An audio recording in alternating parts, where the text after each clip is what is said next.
وقال نبي الله محمد صلى الله عليه وسلم أحب الناس إلى الله أنفعهم للناس أو كما قال عليه الصلاة والسلام. ஜும்மாவின் கடமை நிறைவேற்ற அல்லாஹ்வின் இல்லம் வந்து இஅ்திகாஃபுடைய நியத்தோடு அமர்ந்திருக்கும் அல்லாஹ்வின் நல்லடியார்களே, அல்லாஹ் ரப்புல் ஆலமீன் நம்மை படைத்தவன், நம்மை பராமரிக்குகிறவன். இவ்வுலக வாழ்க்கையில் நம் சகல தேவைகளையும் நிறைவேற்றி தருகிற இரக்கமுள்ள அந்த அல்லாஹ் இந்த உலகத்தில் நம்மை எதற்கு படைத்திருக்கிறானோ அந்த நோக்கத்தை வாழ்க்கையில் விளங்கி நல்லவர்களாக நாளை மறுமையில் நமக்கு என அல்லாஹ் தயார் செய்திருக்கும் உன்னத உயரிய சுவனபதியை அடைவதற்கு பாக்கியம் பெற்றவர்களாக நானும் நீங்களுமாக முயற்சி செய்ய வேண்டும் எனவும், அந்த ரப்புல் ஆலமீன் அல்லாஹ் எவைகளை செய்ய வேண்டாமே அன்போடு தடுத்திருக்கிறானோ அப்பேற்பட்ட அனைத்து செயல்பாடுகள் இருந்தும் நம்மை நாம் முழுமையாக பாதுகாத்துக் கொள்ள வேண்டும் எனவும் என்னையும் உங்களையும் நான் வசியச் செய்து கொள்கிறேன். கனிமன் அல்லாஹ்வின் நல்லடியார்களே, அல்லாஹ் படைத்த உலகத்தில் அல்லாஹ் அமைத்த மாதங்களில் மூன்றாவது மாதமாக ரபீஉல் அவ்வல் மாதத்தை நாம் இன்று அடைந்திருக்கிறோம். அல்ஹம்துலில்லாஹ். ரபீஉல் அவ்வல் மாதம் என்று வந்துவிட்டாலே கண்மணி முஹம்மதுன் ஸல்லல்லாஹு அலைஹி வஸல்லம் அவர்கள் கூடுதலாக ஞாபகப்படுத்தப்படுகிற ஒரு காலம். ரபீஉல் அவ்வல் மாதம் வந்துதான் ஸல்லல்லாஹு அலைஹி வஸல்லம் அவர்கள் ஞாபகப்படுத்தப்பட வேண்டும். நானும் நீங்களும் அவர்களை ஞாபகப்படுத்திதான் அவர்களுடைய கண்ணியம், கௌரவம், உயர்வு இருக்குகிறது என்பது அல்ல. அல்லாஹ் ரப்புல் ஆலமீன் குர்ஆன் ஷரீஃப்ல ஹஜ்ரத் ரசூலுல்லாஹி ஸல்லல்லாஹு அலைஹி வஸல்லம் அவருடைய பண்புகளை பற்றியும் அவருடைய அந்தஸ்துக்களை பற்றியும் அவர்கள் எந்த அளவு கண்ணியம் வாய்ந்தவர்கள், கௌரவமானவர்கள் என்பதை குர்ஆனுடைய பல வசனங்கள் அல்லாஹ் சொல்லியிருக்கிறார். இருப்பினும் நாம் அவர்களை ஞாபகப்படுத்துவதில் நமக்கு நன்மை உண்டு. நாம் அவர்களை கண்ணியப்படுத்துவதில் நமக்கு பயன் உள்ளது என்பதை நாம் அறிய கடமைப்பட்டிருக்கிறோம். அல்லாஹ்வுடைய குர்ஆன் சொல்கிறான், வரஃபஅனா லக திக்ரக்.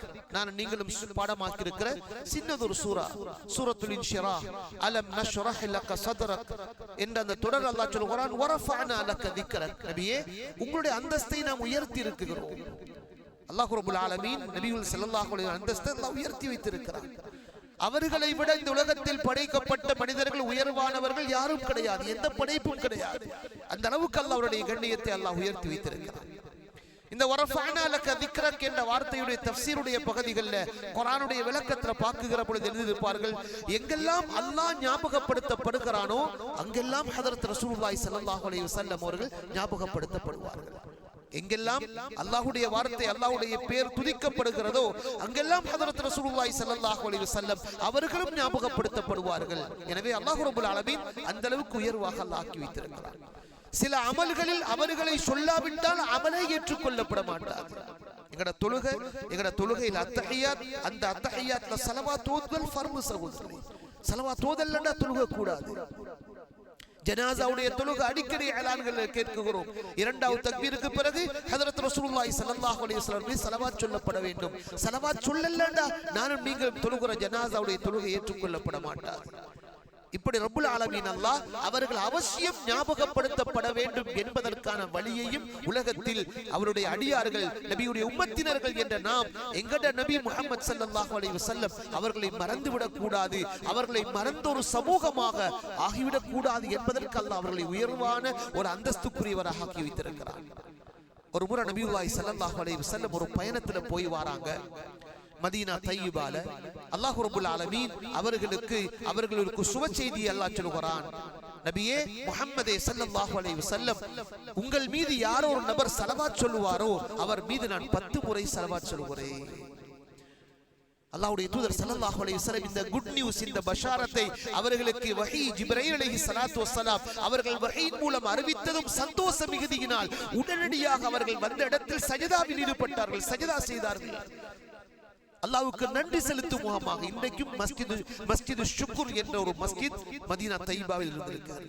மஸ்ஜித் அபீ தர் அல் கிஃபாரி என்ற பெயரிலும் அந்த மஸ்ஜித் பெயர் சொல்லப்படுகிறது, மஸ்ஜிது ஷுக்ர் என்றும் பெயர் சொல்லப்படுகிறது. கனிமான் அன்பின் சகோதரர்களே, இந்த அளவுக்கு ரப்புல் ஆலமீன் ஹஜ்ரத் ரசூலுல்லாஹி ஸல்லல்லாஹு அலைஹி வஸல்லம் உயர்வாக அல்லாஹ் வைத்திருக்கிறார். ஸலவாத் சொல்வது என்று சொன்னால் என்ன சகோதரர்களே, நாங்க அல்லாஹ்ட்ட சொல்கிறோம், அல்லாஹ்ட்ட நாங்க ரிக்வெஸ்ட் பண்ணுகிறோம், அல்லாஹ்விடத்தில் நாம் ஒரு வேண்டுதலை முன்வைக்குகிறோம். என்ன வேண்டுதல்? யா அல்லாஹ், உன்னுடைய நபியின் மீது நீ ஸலவாத் சொல்வாயா. அல்லாஹ் சொல்கிறான், ஈமானுடைய மக்களே, ஸல்லு அலைஹி வஸல்லிமு தஸ்லீமா, அந்த நபியின் மீது ஸலவாத் ஸலாம் சொல்லுங்க என்று அல்லாஹ் எங்களுக்கு சொல்கிறான். சஹாபாக்கள் கேட்டாங்க, யா ரசூலல்லாஹ், அல்லாஹ் ஸலவாத் சொல்லி இருக்கிறான், எப்படி ஸலவாத் சொல்கிறது யா ரசூலல்லாஹ்? உங்கள் மீது நாங்க எப்படி ஸலவாத் சொல்கிறது? கனிமான சகோதரர்களே, ஹபீப் ஸல்லல்லாஹு அலைஹி வஸல்லம் படிச்சு கொடுத்தாங்க. என்ன படிச்சு கொடுத்தாங்க? நீங்க ஸலவாத் சொல்லுகிற அந்த அமலை அல்லாஹ்விடத்தில் பாரம் சாட்டுங்கள். நாங்க என்ன சொல்கிறோம்? அல்லாஹும்ம யா அல்லாஹ் ஸல்லி அலா முஹம்மதின், முஹம்மத் ஸல்லல்லாஹு அலைஹி வஸல்லம் மீது ஸலவாத் சொல்வாயாக. அல்லாஹ் எங்களை ஸலவாத் சொல்லதை நாங்க அல்லாஹ்ட்ட திருப்பி ஒப்படைக்கிறோம். அல்லாஹும்ம யா அல்லாஹ் ஸல்லி அலா முஹம்மத், முஹம்மத் என்பவர் மீது நீ ஸலவாத் சொல்வாயாக.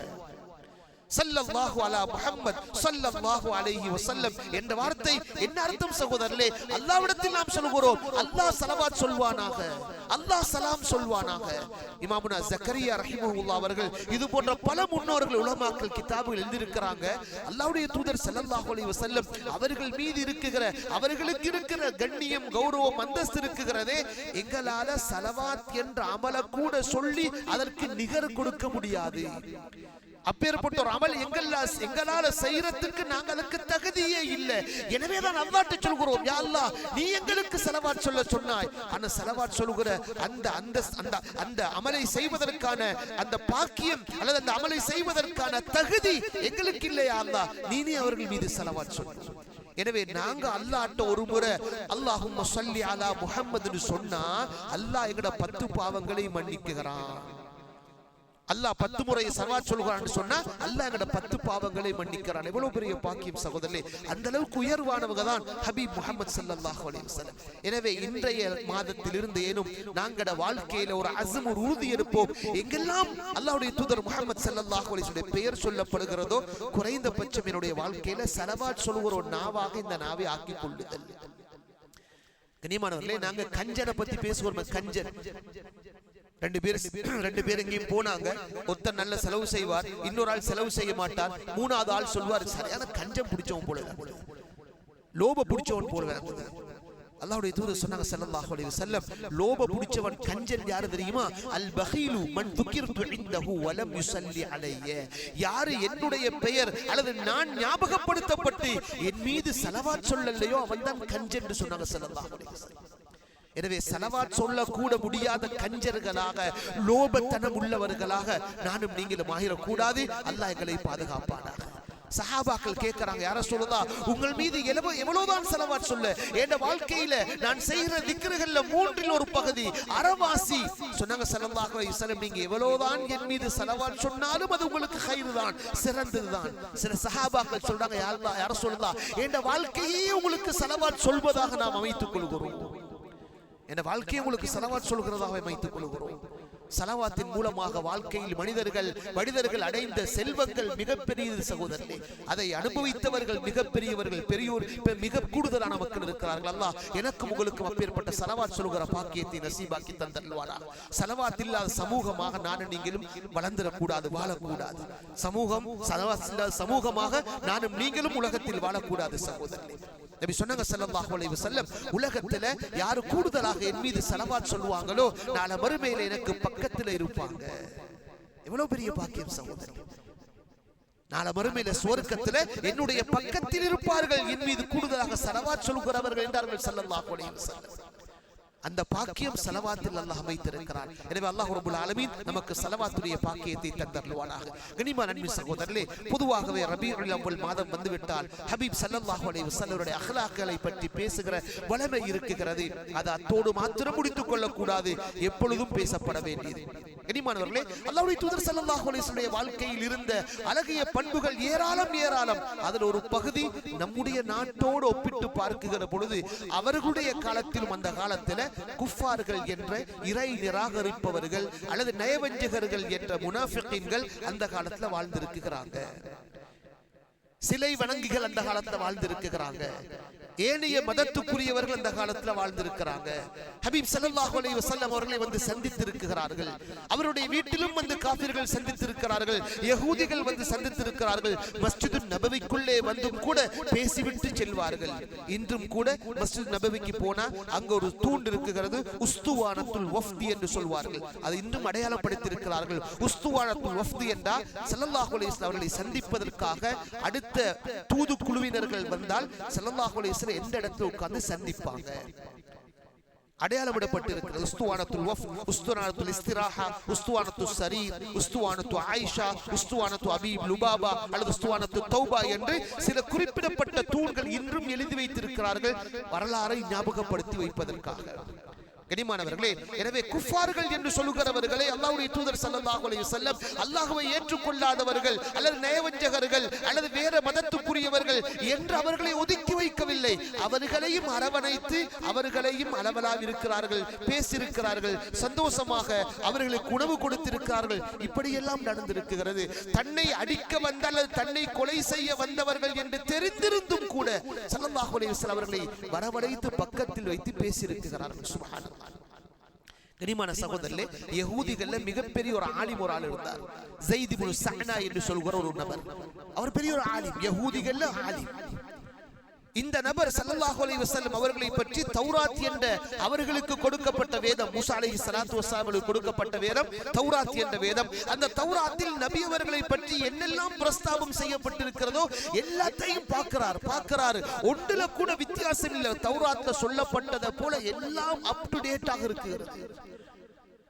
கடைசியாக ஒரு விஷயத்தை மட்டும் முஹம்மது ஸல்லல்லாஹு அலைஹி விஷயத்துல நான் அவதானம் செலுத்தோண்டு ஒரு நாள் சஹாபாக்களுடைய மஜ்லிஸ்ல ஸல்லல்லாஹு அலைஹி வஸல்லம் அமர்ந்திருக்கிற பொழுது அங்க வந்தார் ஒரு யஹூதி, ஒரு ஆலிம்.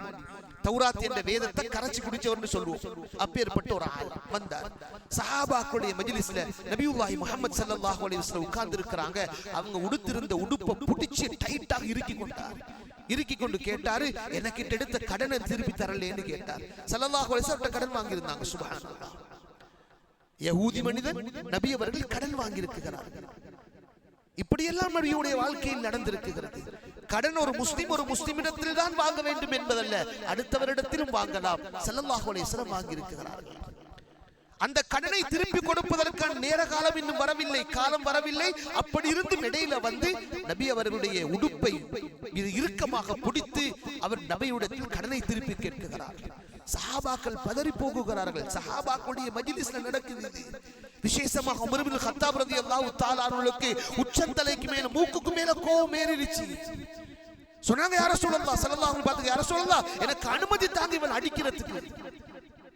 சொன்னாங்க நபியுல்லாஹி ஸல்லல்லாஹு அலைஹி வஸல்லம், உமரே நீங்க அப்படி கேட்கிறது நல்லதில்ல. நீங்க என்ன சொல்லணும் தெரியுமா? என்னைய பார்த்து சொல்லணும், முஹம்மதே யா ரசூலல்லாஹ் நீங்க எடுத்த கடன் அழகாக திருப்பி கொடுங்களேன்னு எனக்கு நீங்க அட்வைஸ் பண்ணணும். அவரை பார்த்து சொல்லணும், நீ கடன் கொடுத்ததாக இருந்தாலும் கடன் கேட்கிறதுக்கு அழகிய வழிமுறை இருக்குகிறது, அந்த அழகிய வழியில நீ கடனை திருப்பி கேளப்பான்னு கேட்கணும். இப்படி இல்லாம மஜ்லிஸ்ல அவர் கொடுத்த கடனை திருப்பி கேட்கிறார் என்பதற்காக நீங்க கடினமாக நடந்து கொள்ள கூடாது. சுப்ஹானல்லாஹ். கனிமான சகோதரர்களே, எங்கட அறிவு கூட சொல்லும், அவர் வந்து ஒரு மஜ்லிஸ்ல நடந்து கொண்ட முறை என்பது ஒரு சபைக்கு ஒரு ஒத்து வருகிற ஒரு சபைக்கு அழகான செயல்பாடு அல்ல. யாராக இருந்தாலும் கேட்கறதுக்கு ஒரு முறை இருக்குகிறது.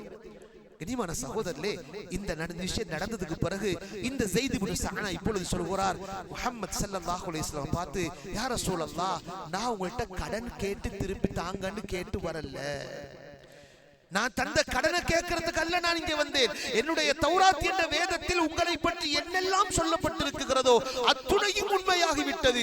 ஒரே ஒரு விஷயம், ஒரு மனிதன் மடமையாக நடந்து கொண்டால் அந்த மடையனாக நடந்து கொள்கிறவனுடனும் முஹம்மத் என்பவர் இரக்க பண்போடு நடந்து கொள்வார் என்று தௌராத்தில் எழுதப்பட்டிருக்கிறது. அதை செக் பண்றதுக்கு வந்தேன்னு சொன்னார் ஸைத் இப்னு ஸஅனா. சிந்திச்சு பாருங்க சகோதரர்களே, கனிமான சகோதரர் தான் நபியுடைய அக்லாக். இந்த ஸைத் இப்னு ஸஅனா சொல்றார், யா ரசூலல்லாஹ் இப்பொழுது அஷ்ஹது அன்னக ரசூலல்லாஹ், நான் உங்களை அல்லாஹ்வுடைய தூதர் என்று சாட்சி பகர்ந்தேன், ஏற்றுக்கொள்கிறேன், இஸ்லாத்துக்குள்ள வாரார். சுப்ஹானல்லாஹ். வந்து சொல்கிறார், நீங்க எனக்கு எவ்வளவு ரூபாய் கடன் பாக்கி தர வேண்டியது இருக்குகிறதோ அந்த கடன்களை முஸ்லிம்கள் ஃபுகராக்களுக்கு நான் சதக்காவாக கொடுத்து விடுகிறேன். கனிமான சகோதரி, இமாம் புகாரி ரஹிமஹுல்லாஹ் அவர்கள் தன்னுடைய ஹதீஸுடைய கிதாபுகள்ல பல பாபுகள் தலைப்புகள் அமைத்திருக்கிறார்கள். அதனோட தலைப்பு அமைத்திருக்கிறார்கள் ஸல்லல்லாஹு அலைஹி வஸல்லம் அவர்களுடைய வாய்மொழியாக அவருடைய தஅவத் என்பதை விடவும், அந்த தஅவத் என்பதை விடவும் அவருடைய செயல்பாடு அஹ்லாக் ரீதியாக உள்ள தஅவத் மிகப்பெரியது. வாயால தஅவத் கொடுத்ததை விடவும் அவருடைய அஹ்லாக்குடைய செயற்பாட்டு ரீதியாக உள்ள தஅவத் மிகப்பெரியது. இப்படி ஏராளமான சம்பவங்கள் சகோதரர்களே மதீனாவுடைய வாழ்க்கையில ஸல்லல்லாஹு அலைஹி வஸல்லம் அவர்கள் மக்காவில் இருந்தது போல மதீனாவிலும் சோதிக்கப்பட்டார்கள். யகூதிகளினால் அவர்கள் கஷ்டப்படுத்தப்பட்டார்கள். யகூதிகள் மிகப்பெரிய ஒரு சதித்திட்டத்தை தீட்டினார்கள். மதீனாவில் வைத்து முஹம்மத் என்பவரை ஸல்லல்லாஹு அலைஹி வஸல்லம் கொலை செஞ்சிரோணும், கதையை முடிச்சிரோணும். மதீனால மிகப்பெரிய சதித்திட்டங்கள். அதற்கான பல படைகளை வெளியிருந்து சேர்த்து கொண்டு வந்தெல்லாம் மதீனாவை தாக்க வந்தார்கள். ஆனால் அல்லாஹ்வுடைய ஏற்பாடு என்னவோ அதுதான் இறுதி முடிவாக முடியும். மதீனால ஒரு யகூதி பெண்மணி நபி அவர்களுக்கு விருந்து கொடுக்குகிறேன் என்ற போர்வையில அந்த மாமிசத்துல அந்த கறியில விஷம் வைத்து கொடுத்தார். ஸல்லல்லாஹு அலைஹி வஸல்லம் அவர்களுக்கு விஷத்தை கலந்து சாப்பாடு கொடுத்தார். ஸல்லல்லாஹு அலைஹி வஸல்லம் அவர்களும் அடுத்தவருடைய சாப்பாட்டை, யகூதியத்துடைய அந்த பெண்மணி வழங்கிய சாப்பாட்டை சாப்பிட்டார்கள். நஞ்சு கலந்திருந்த சாப்பாட்டை சாப்பிட்டார்கள். அதனுடைய தாக்கம் ஏற்பட்டது. எந்த அளவுக்கு தாக்கம்? ஆயிஷா சொல்றார் ரலியல்லாஹு தஆலா அன்ஹா, அந்த நஞ்சி கலந்த சாப்பாட்டினுடைய அந்த தாக்கம் என்பது சக்கராத்துடைய நேரத்திலும் நபி அவர்களுக்கு ஏற்பட்டது. அந்த வருத்தம் அப்படியெல்லாம் முயற்சி செய்யப்பட்டது. இப்ப விளங்கிருச்சு, நஞ்சி கலக்கப்பட்ட சாப்பாடு கொடுத்தது யார்? இந்த யகூதி பெண்மணி. ஃபஜீஅ பிஹா இல நபி ஸல்லல்லாஹு அலைஹி வஸல்லம், அல்லாஹ்வுடைய நபியிடத்தில் தூதரிடத்தில் பெண்மணி கொண்டு வரப்படுகிறாள். கேட்டாங்க ஸல்லல்லாஹு அலைஹி வஸல்லம், ஏன் இப்படி செஞ்சாங்க? சாப்பாடு தருகிறேன், விருந்து தருகிறேன் என்ற போர்வையில ஏன் இந்த மாமிசத்துல நஞ்சு கலந்தாய்? அந்த பெண் சொன்னாள், அரத்துலி அக்துலக், நான் உன்னை கொலை செய்ய நாடிதான் நஞ்சு கலந்தேன். அரத்து லி அக்துலக், உன்னை நான் கொலை செய்ய நாடினேன். நபி சொன்னாங்க ஸல்லல்லாஹு அலைஹி வஸல்லம், ஏண்ட உயிர் போறதுக்கு அல்லாஹ் உன்னைய ஏற்பாடு செய்யல. ஏண்ட உயிரை போக்க வைக்கிறதுக்கு அல்லாஹ் உன்னைய ஏற்பாடு செய்யல. சஹாபாக்கள் கேட்டாங்க, யார சொல்லலாம், நான் கதையை முடிச்சிடுறோம், உங்களை கொலை செஞ்ச வந்த அந்த பெண்மணி. நபி சொன்னாங்க ஸல்லல்லாஹு அலைஹி வஸல்லம், தனக்கு நஞ்சி கலந்த மாமிசத்தை சாப்பாடாக தந்த பெண்ணையும் நபியுல்லாஹி ஸல்லல்லாஹு அலைஹி வஸல்லம் மன்னித்து விட்டார்கள். சஹாபாக்கள் சொல்றாங்க, நான் மதீனாவுடைய ரோடுகள்ல அந்த பெண்மணி அலைஞ்சி திரிஞ்சதை நாங்க கண்ணால பார்த்து இருக்கிறோம். யாரு? நபியுல்லாஹி ஸல்லல்லாஹு அலைஹி வஸல்லம் அவர்களுக்கு நஞ்சி கலந்த மாமிசத்தை கரிய சாப்பாடாக கொடுத்த பெண்மணி. நபி அவர்களை கொலை செய்வதற்கு துணிந்த அந்த பெண்மணி ரோட்ல அங்கே இங்கே போறது எங்கட கண்களால பார்த்தோம்னு சஹாபாக்கள் சொல்றாங்க. சுப்ஹானல்லாஹ். கனிமான சகோதரர், இது கஷ்டம் தான். எங்கட விரோதியை மன்னிக்கிறது, எங்கட விரோதிய ஒரு முஸ்லிம் தான் விரோதியாக இருக்கிற பொழுதே அவனை மன்னிப்பதற்கு உள்ளம் இடம் கொடுக்காத பொழுது அந்நியவர்களை மன்னிக்கிறது என்பது கஷ்டம். ஆனா இஸ்லாம் அதுதான் சொல்லுகிறது சகோதரர். இஸ்லாம் அதுதான் சொல்லுகிறது. அடுக்கிக் கொண்டே போகலாம். பத்ர் யுத்தத்துடைய 10 விஷயங்கள், அதே போல ஃபத்ஹ் மக்காவுடைய விஷயங்கள், காஃபிர்களை எந்த அளவுக்கு மன்னிச்சாங்க. சஹாபாக்கள் சொன்னாங்க, அந்த ஃபத்ஹ் மக்காவுடைய வெற்றியுடைய நாள்ல இன்றைக்கு பழிக்கு பழி எடுக்கப்படுகிற நாள், யௌமுல் மல்ஹமான்னு சொன்னாங்க. யௌமுல் மல்ஹமா. இன்றைக்கு எங்களை மக்கால எங்களை இருக்க விடாம எங்கட வீடுகள் அபகரிச்சவங்க, எங்கட பொருளாதாரங்கள் அபகரிச்சவங்க, எங்களை விரட்டினவங்க, எங்களை சஜதா செய்ய விடாம கஷ்டப்படுத்தினவங்க, எங்கட குடும்பங்களை அழிச்சவங்களை பழிக்கு பழி எடுக்கிற நாள். இன்றைக்கு வெட்டுண்டு துண்டு ரெண்டு அல் யௌமுல் மல்ஹமா என்று சொன்னார்கள். அல்லாஹ்வுடைய தூதர் ஸல்லல்லாஹு அலைஹி சொன்னாங்க, அல் யௌமுல் மர்ஹமா. இன்றைக்கு பழிக்கு பழி எடுக்கிற நாள் அல்ல, இன்றைக்கு அடுத்தவர்கள் மீது இரக்கம் காட்டுகிற நாள். யாரை பார்த்து சகோதரர்களே? மக்கத்து முஷ்ரிக்கீன்கள். ஃபத்ஹ் மக்காவுடைய வெற்றிக்காக வேண்டி வந்த ஸல்லல்லாஹு அலைஹி வஸல்லம் சொன்னார்கள், இன்றைக்கு மக்கத்து மக்கள் எங்களுக்கு அநியாயம் செய்தவர்கள் தான், ஆனா அவர்களை பழித்திருக்கிற நாள் அல்ல. இன்றைய நாள் அல் யௌமுல் மர்ஹமா, இன்றைக்கு இரக்கம் காட்டுகிற நாள். சொன்னாங்க நபியுல்லாஹி ஸல்லல்லாஹு அலைஹி வஸல்லம், மன் தகல தார அபி சுஃபியான், யார் அபூ சுஃபியானுடைய வீட்டுக்குள்ளே நுழைந்து கொண்டார்களோ ஃபஹுவ ஆமின், அவன் அபயம் கொடுக்கப்படுகிறான். அவனுக்கு எந்த பிரச்சனையும் வராது. அவனை யாரும் கொலை செய்ய மாட்டாங்க, யாரும் அடிக்க போக மாட்டாங்க, யாரும் பிடிக்க போக மாட்டாங்க. அபூ சுஃபியான் யாரு? அல்லாஹ்வுடைய தூதர் ஸல்லல்லாஹு அலைஹி வஸல்லம் அவங்கட உஹத் யுத்தத்தில் பல் ஷஹீதாக்கப்படுவதற்கு காரணமாக இருந்தவர். அவருடைய முகத்திலிருந்து ரத்தம் வெளியேறுவதற்கு காரணமாக இருந்தவர். முகத்திலிருந்து வாயிலிருந்து வெளியேறின ரத்தம் உடம்புல வலிகிற அந்த நிலைமையை ஏற்படுத்தியவர் அபூ சுஃபியான். அந்த அபூ சுஃபியான் ஸல்லல்லாஹு அலைஹி வஸல்லம் மன்னிச்சாங்க. சுப்ஹானல்லாஹ். அவருடைய வீட்டுக்குள் அபயம் தேடி செல்கிறவர், அவர் இஸ்லாத்தால் அபயம் கொடுக்கப்பட்டவர், பாதுகாப்பு கொடுக்கப்பட்டவர் சொன்னாங்க. இதுதான் அல்லாஹ்வுடைய தூதர் ஸல்லல்லாஹு அலைஹி வஸல்லம் நிலைப்பாடு சகோதரர். எனவே கண்ணியமான சகோதரர், நாங்களும் அது போன்ற குஃபார்களோடு சேர்ந்து வளர்கிறோம், வாழுகிறோம். குஃபாருடைய வீடுகளுக்கு மத்தியில் எங்கட வீடு அமைந்திருக்கிறது. அடுத்தவருடைய வீட்டுக்கு அவர்கள் கடைகளுக்கு இடையில் எங்கட கடை அமைந்திருக்கிறது. எந்த அளவுக்கு நாமும் அகலாக்கும் நடந்து கொள்வோமோ அது அவர்களுடைய தாவத்துக்கு காரணம், ஹிதாயத்துக்கு காரணமாக அமையும். சகோதரர், குர்ஆன் ஷரீஃப் எடுத்து பாருங்க. அல்லாஹ் சொல்கிறான், அஸல்லாஹு யஜஅல பைனக்கும் வ பைனல் லதீன ஆதைத்தும் மின்ஹும் மவத்தா. அல்லாஹ்வுடைய குர்ஆன், அஸல்லாஹு யஜஅல பைனக்கும் வ பைனல் லதீன ஆதைத்தும் மின்ஹும் மவத்தா. நீங்கள் யாரை விரோதிகள் என்று கணிக்குகிறீர்களோ அப்பேற்பட்டவர்களுக்கும் உங்களுக்கு மத்தியில அல்லாஹ் முஹப்பத்தை ஏற்படுத்துவதற்கு, மவத்தத் என்ற ஒரு இணக்கத்தை ஏற்படுத்துவதற்கு அல்லாஹ் போதுமானவன். அதற்கு அல்லாஹ்வுக்கு சக்தி இருக்குகிறது. நாங்க நினைப்போம் இவனுமா இஸ்லாத்துக்குள்ள வருவான்னு நினைப்போம், அவன் இஸ்லாத்துக்குள்ள வந்துருவான். சகோதரர்களே, இவ்வளவு பெரிய இஸ்லாமிய விரோதி, இறை விரோதி, இவனுமா இஸ்லாத்துக்குள்ள வருவான் என்று நினைக்குகிறவர்களை இஸ்லாத்துக்குள்ளே கொண்டு வந்தான் அல்லாஹ். பல சரித்திரங்கள் இருக்குகிறது நபியுடைய காலத்திலிருந்து. கனிமான சகோதரர்களே, ஸல்லல்லாஹு அலைஹி வஸல்லம் அவர்களை நான் ஆரம்பத்தில் சொன்னதை போல கொலை செய்ய எத்தனித்தவர்கள், தீங்கிழைக்க எத்தனித்தவர்கள் இஸ்லாத்துக்குள்ளே அல்லாஹ் கொண்டு வந்தான். குலூபுல் இபாத் பைன இஸ்பஇர் ரஹ்மான்.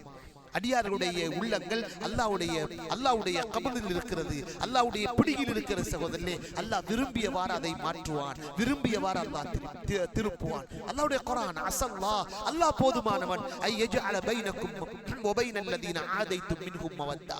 நானும் நீங்களும் யாரை எங்கள் விரோதிகள் என்று பார்க்கிறோமோ, இவன் இஸ்லாமிய பரம விரோதின்னு யோசிக்கிறவர்கள் நாங்க அஹ்லாக்குடன் நடந்து கொண்டால் அல்லாஹ் ஹிதாயத்தை நசீபாக்குவார். கனிமான சகோதரர்களே, நான் ஏற்கனவே சொன்ன அபூ சுஃபியான் இருக்கிறாரே, இந்த அபூ சுஃபியான் இஸ்லாமிய பரம விரோதி. அவருடைய மகள் உம்மு ஹபீபா ரலியல்லாஹு தஆலா அன்ஹா ரசூலுல்லாஹ்வுடைய மனைவி. சுப்ஹானல்லாஹ், இஸ்லாமிய பரம விரோதியுடைய மகள் உம்மு ஹபீபா ரலியல்லாஹு தஆலா அன்ஹா நபியுடைய மனைவி. யஹூதிகளுடைய தலைமைத்துவத்தில் இருந்தவர்களுடைய மகள்மாரை ஸல்லல்லாஹு அலைஹி வஸல்லம் திருமணம் முடித்திருக்கிறார்கள். எதற்காக சகோதரர்களே? அந்நியவர்கள் என்பதற்காக வேண்டி நாம் ஒதுக்கி பிரித்து வைக்க கூடாது. நம்முடைய செயல்பாடு அவர்களுக்கு ஹிதாயத் நசீபாகுவதற்கு காரணமாக இருக்கலாம்.